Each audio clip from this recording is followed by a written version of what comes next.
Hi, I'm Stefan Lenz, Application Scientist at Chemical Computing Group. In today's session, I'll demonstrate how to sample ensembles of loop conformations using the loop and linker modeler application. The modeler can be used to generate loops for homology templates, repair missing loops in X-ray structures, and create linkers for fusion proteins. Today, we'll use the loop modeler to sample the conformations of a missing loop in an antibody. And I'll start by loading in the antibody structure. Now, I've already prepared the structure.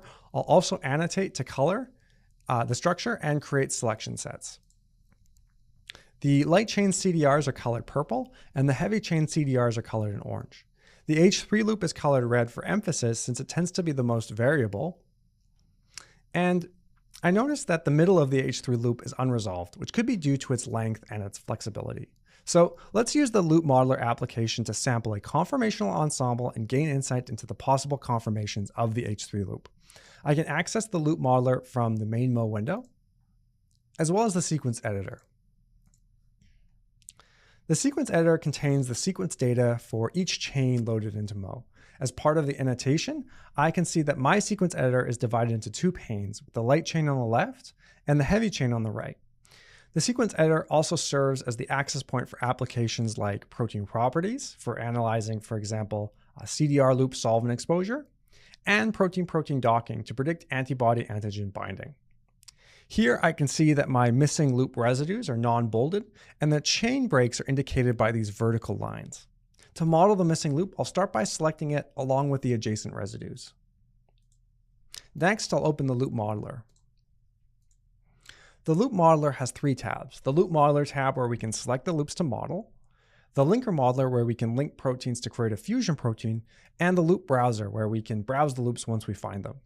Here in the loop modeler tab, I can set the search method as well as the cutoffs. Today, we'll model the original sequence, but we could also build other sequences as well. I'll leave the panel at its default settings and run the calculation. As I run the calculation, the panel automatically transfers us to the loop browser where we can look at the results as they come in. For now, I'll return to the loop modeler tab.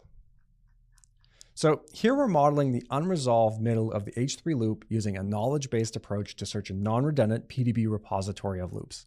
We could have also used a de novo method instead of the knowledge-based one.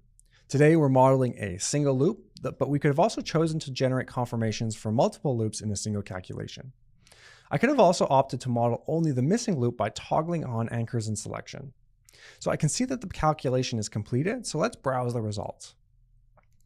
As a first step, only the backbone conformation is modeled, and we have this core score S, where a lower value is associated with better loop geometry and optimal interactions with its environment.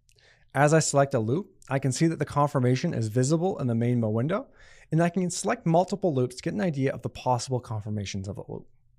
So let's build the sidechains perhaps of the top three and refine them. The Build Loops panel allows me to select the refinement level, whether or not to score with electron density, or calculate the affinity in the presence of a ligand or an antigen, for example. Today, I'll accept the defaults and just click on OK. So here we're building the side chains, we're repacking the environment, and we're energy minimizing. The refined results are placed in the database, and we have the structure of the antibody along with the cores, both the GBVI and the core score, where a lower or more negative score indicates a better result. I'll close my initial loop browser, and I'll browse the loops within the database.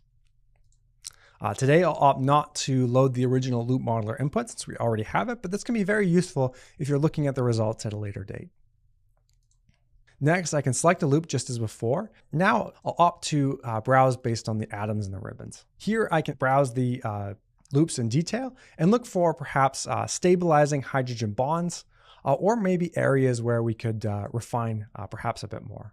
And that brings us to the end of today's session. So today we use the loop modeler application to model a conformational ensemble of a missing H3 loop in an antibody structure.